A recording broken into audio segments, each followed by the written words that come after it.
नमस्कार मु जितेंद्र आपण मानक स्वागत करुच्ची दैनिक न्यूज ओडिया चैनल को। तो आज सारा दिन कौन सब बछा बछा और टॉप न्यूज गुड़िक रही चलते ये संपूर्ण भिडियो जाणवा। ओडिशा रे मौसुमी वायु को नहीं बड़ खबर। आबहावा विभाग अनुसार उत्तर पश्चिम एवं पश्चिम केन्द्रीय बंगोपसागर उपर एक लघुचाप क्षेत्र सृष्टि होइथिबारु मौसुमी आगमन त्वरान्वित होइछि। ए लघुचाप क्षेत्र उत्तर दिग गति करी आसंता 48 घंटा मध्य अधिक स्पष्ट हेबो। फलस्वरूप मे 31 तारिख जाए राज्य विभिन्न जिले में प्रबल वर्षा सह बिजुली घड़घड़ी सहित झड़ और बात्यार संभावना रोचे। भुवनेश्वर स्थित आंचलिक पाणीपाग विज्ञान केन्द्र यह परिस्थिति उपर नजर रखुची। मौसुमी सक्रिय होगापाई अनुकूल परिस्थिति सृष्टि होइथिबारु आगामी किछि दिन धरी ओडिशा रे मेघाच्छन्न पाग एवं वर्षा जारी रहिबो। कृषि एवं जलसेचन पई यह एक शुभ संकेत बोली विशेषज्ञ माने अनुमान करिसेंती। चलन देखिए परवर्ती अपडेट कौन रही। आज पुणी 4 राज्य में हेब मॉक ड्रिल। चलन देखा संपूर्ण अपडेट कौन रही।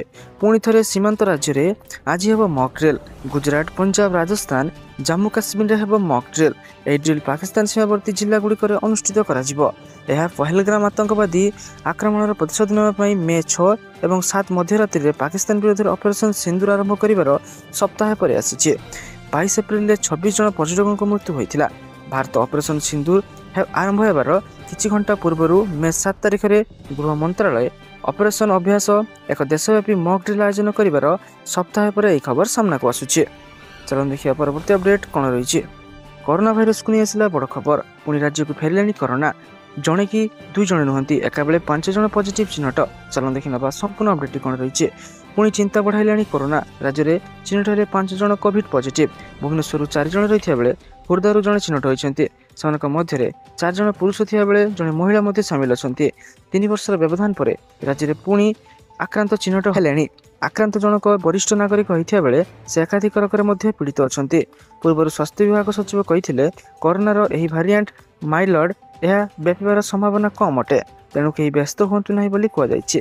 कोरोना सारा देश संपूर्ण हटि जाइनी एवं। चलन देखिए परवर्ती अपडेट कौन रही। चाषी मानक खुशी करदेले मोदी सरकार। बढ़िला खाद्य शस्यर एमएसपी मूल्य। चलन देखा संपूर्ण अपडेट कौन रही। ओडिशा एक कृषि प्रधान राज्य। प्राय 60% लोक चाष उपर निर्भरशील अटंती। तेणु केंद्र सरकार एक निष्पत्ति चाषी को खुशी कर चलित खरीफ ऋतु में देशर चाषीकूल को बड़ भेटी देइछंती मोदी सरकार। केंद्र कैबिनेट बैठक में विभिन्न खाद्य शस्यर सर्वनिम्न सहायता मूल्य वृद्धि कर धान क्विंटाल पिछा 69 टंका वृद्धि पाई। फल साधारण मानर धान क्विंटाल पिछा 2369 टंका और ग्रेड ए धानर मान 2389 टंका रही जाइए। सेहीपरि मांडिया, बाजरा, डाली और तैलबीजरे एमएसपी वृद्धि नहीं सूचना देइछंती केंद्र मंत्री अश्विनी वैष्णव। केंद्र कैबिनेट रे निष्पत्ति क्रमे विभिन्न खाद्य शस्यर एमएसपी वृद्धि करछंती मोदी सरकार। धान रे सर्वनिम्न सहायक मूल्य क्विंटाल पिछा 69 टंका वृद्धि कर गत वर्ष जून मासरे 117 टंका बढ़ा जाइथिला। चलित खरीफ ऋतु ही लागू हेब वर्धित एमएसपी मूल्य। धान व्यतीत एकाधिक खाद्य शस्यर सर्वनिम्न सहायक मूल्य मध्ये वृद्धि कर प्रधानमंत्री अध्यक्षतार बसिथिबा अर्थनैतिक व्यापार संपर्कित कैबिनेट कमिटी बैठक में यह निष्पत्ति नियार सूचना देइछंती केंद्र मंत्री अश्विनी वैष्णव। 14टी खरीफ फसल सर्वनिम्न सहायक मूल्य वृद्धि कर चलित खरीफ ऋतु में यह लागू करने को निष्पत्ति नहीं मोदी सरकार। चलन देखा परवर्ती अपडेट कौन रही। पीएम किसान टंका को नहीं आसला बड़ खबर। चलन देखि नबा संपूर्ण अपडेट कौन रही। केंद्र सरकार पीएम किसान योजना रे चाषी को वार्षिक 6000 टंकार आर्थिक सहायता जोगाई दी जाए जहाँ सीधा सड़क चाषी अकाउंट को 2000 टंकार 3टी किस्ती पठा जाए। यह योजना अधीन 20तम किस्ती जून 2025 जारी होबार संभावना रही। पूर्व सरकार एक देशव्यापी सैचुरेशन ड्राइव आरंभ कर 31 मे 2025 पर्यंत चालू रहिबो। यह अभियान उद्देश्य होउछि कौन चाषी यही योजनार वंचित न हुंतु एवं समय मध्य किस्ती पाई परिबे।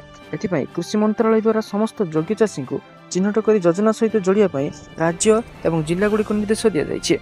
यही काम जरूरी अटे नचेत किस्ती हो बंद। प्रधानमंत्री किसान परवर्ती किस्ती पाइबापी चाषी मानक किसी आवश्यक औपचारिकता पूरण करने को पड़ो। सेगुड़िक है ई-केवाईसी आवश्यक, बैंक अकाउंट सहित आधार कार्ड नंबर लिंक करने बाध्यतामूलक, भूमि रेकर्ड जांच करने आवश्यक। जदि प्रक्रिया गुड़िक मध्य कौन असंपूर्ण रही है तेज जून मसरे आसुवा किस्ती उपलब्ध होना। यह संपर्क में साधारण सेवा अर्थात सीएससी माध्यम शीघ्र कार्य समाप्त करने को सरकार आवेदन कर। ଯୋଜନା ଲାଭ ପ୍ରକୃତ ଯୋଗ୍ୟ ଚାଷୀଙ୍କ ପାଖରେ ପହଞ୍ଚିବା ସୁନିଶ୍ଚିତ କରିବା ପାଇଁ ଗ୍ରାମ୍ୟ ସ୍ତରରେ ମଧ୍ୟ ଅଧିକାରୀମାନଙ୍କୁ ସକ୍ରିୟ କରାଯାଇଛି।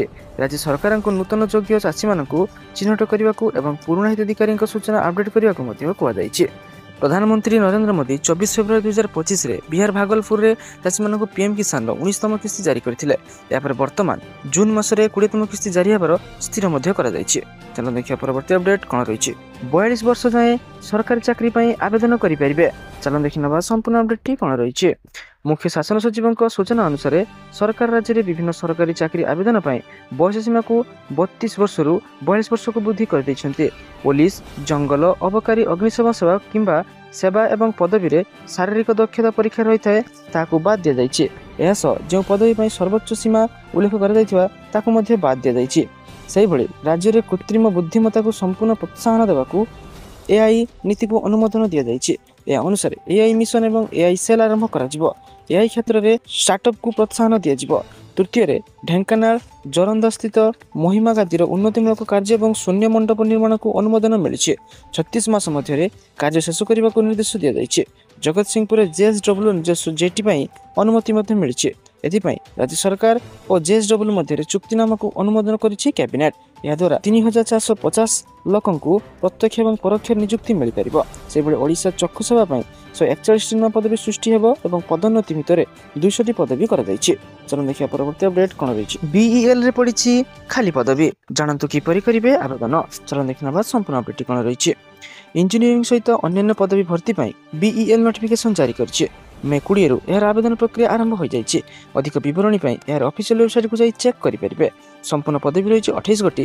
ଆବେଦନ ମେ 20ରୁ ଜୁନ୍ 4 ପର୍ଯ୍ୟନ୍ତ ଆବେଦନ କରିପାରିବେ ପ୍ରାର୍ଥୀମାନେ। ଆବେଦନକାରୀଙ୍କ ବୟସ ସୀମା 30 ବର୍ଷ ହୋଇଥିବା ଆବଶ୍ୟକ।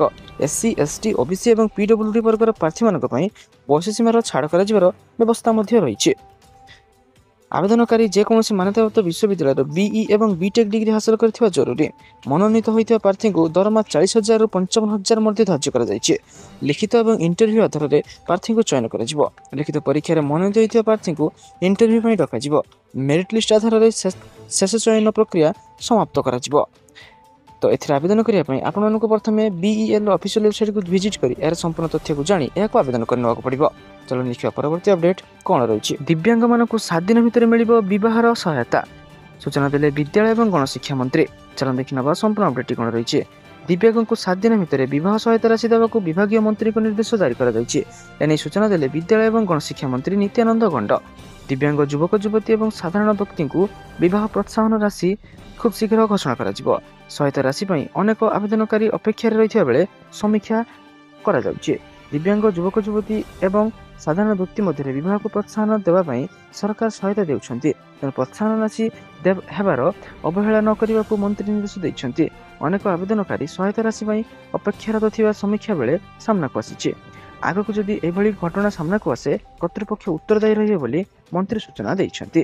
ଚାଲନ୍ତୁ ଦେଖିବା ପରବର୍ତ୍ତୀ ଅପଡେଟ୍ କ'ଣ ରହିଛି। ଘରେ ବସି ତିଆରି କରନ୍ତୁ ଆୟୁଷ୍ମାନ କାର୍ଡ। ଚାଲନ୍ତୁ ଦେଖିନେବା ସମ୍ପୂର୍ଣ୍ଣ ଅପଡେଟ୍ଟି କ'ଣ ରହିଛି। ଆୟୁଷ୍ମାନ କାର୍ଡରେ ଆପଣ ସରକାରଙ୍କ ପକ୍ଷରୁ 5 ଲକ୍ଷ ପର୍ଯ୍ୟନ୍ତ ମାଗଣା ଚିକିତ୍ସା ପାଇପାରିବେ। ଏହାକୁ ତିଆରି କରିବା ପାଇଁ ଭାରତ ସରକାରଙ୍କ ଦ୍ୱାରା କିଛି ଯୋଗ୍ୟତା ମାନଦଣ୍ଡ ମଧ୍ୟ ପ୍ରସ୍ତୁତ କରାଯାଇଛି। ଆୟୁଷ୍ମାନ କାର୍ଡ କେବଳ ସେହି ଲୋକମାନଙ୍କ ପାଇଁ ତିଆରି କରାଯାଇଛି ଯେଉଁମାନେ ସେ ଯୋଗ୍ୟତା ମାନଦଣ୍ଡ ପୂରଣ କରୁଛନ୍ତି। ଆପଣ ଆୟୁଷ୍ମାନ କାର୍ଡ ପାଇବା ପାଇଁ ଯୋଗ୍ୟ କି ନାହିଁ ତାହା ଜାଣିବା ପାଇଁ ଆପଣ 14,555କୁ କଲ୍ କରିପାରିବେ କିମ୍ବା ଆପଣ ଆୟୁଷ୍ମାନ ଆପ୍ ଡାଉନଲୋଡ୍ କରିପାରିବେ ଏବଂ ଆପଣ ସେଠାରେ ଆପଣଙ୍କର ଯୋଗ୍ୟତା ଯାଞ୍ଚ ମଧ୍ୟ କରିପାରିବେ। ଆୟୁଷ୍ମାନ କାର୍ଡକୁ ଅନଲାଇନ୍ ଆବେଦନ କରିବା ପାଇଁ ଆପଣଙ୍କୁ ଏହାର ସରକାରୀ ୱେବସାଇଟ୍ beneficiary.nhA.gov.in କୁ ଯିବାକୁ ପଡ଼ିବ। ଏହାପରେ ଆପଣଙ୍କୁ ସେଠାରେ ଲଗ୍ଇନ୍ କରିବାକୁ ପଡ଼ିବ। ଆପଣଙ୍କୁ ଆପଣଙ୍କର ମୋବାଇଲ ନମ୍ବର ଏଣ୍ଟର କରିବାକୁ ପଡ଼ିବ ଏବଂ ଭେରିଫାଏ ଉପରେ କ୍ଲିକ୍ କରିବାକୁ ପଡ଼ିବ। ଏହାପରେ ଆପଣଙ୍କୁ ଆପଣଙ୍କ ମୋବାଇଲ ନମ୍ବରରେ ଆସିଥିବା OTP ଏଣ୍ଟର କରିବାକୁ ପଡ଼ିବ ଏବଂ କ୍ୟାପଚା କୋଡ୍ ମଧ୍ୟ ଏଣ୍ଟର କରି ଲଗ୍ଇନ୍ ଉପରେ କ୍ଲିକ୍ କରିବାକୁ ପଡ଼ିବ। ଯଦି ଆପଣମାନେ ଏହାକୁ ନିଜ ମୋବାଇଲରେ କରିବାକୁ ଚାହୁଁଛନ୍ତି ତେବେ କରିପାରିବେ, ନଚେତ୍ ଆପଣମାନେ ନିକଟସ୍ଥ ଜନସେବା କେନ୍ଦ୍ରକୁ ଯାଇ ମଧ୍ୟ ଏହାର ସମ୍ପୂର୍ଣ୍ଣ ତଥ୍ୟକୁ ଜାଣି ଏହାକୁ ଆବେଦନ ମଧ୍ୟ କରିପାରିବେ। ତ ସାରାଦିନ ଏପରି ବଛା ବଛା ଏବଂ ଗୁରୁତ୍ୱପୂର୍ଣ୍ଣ ଖବର ଜାଣିବା ପାଇଁ ଆମ ଚ୍ୟାନେଲକୁ ସବସ୍କ୍ରାଇବ୍ କରି ରଖନ୍ତୁ ଏବଂ ଆମ ଭିଡ଼ିଓକୁ ଲାଇକ୍ କରିଦିଅନ୍ତୁ। ଧନ୍ୟବାଦ।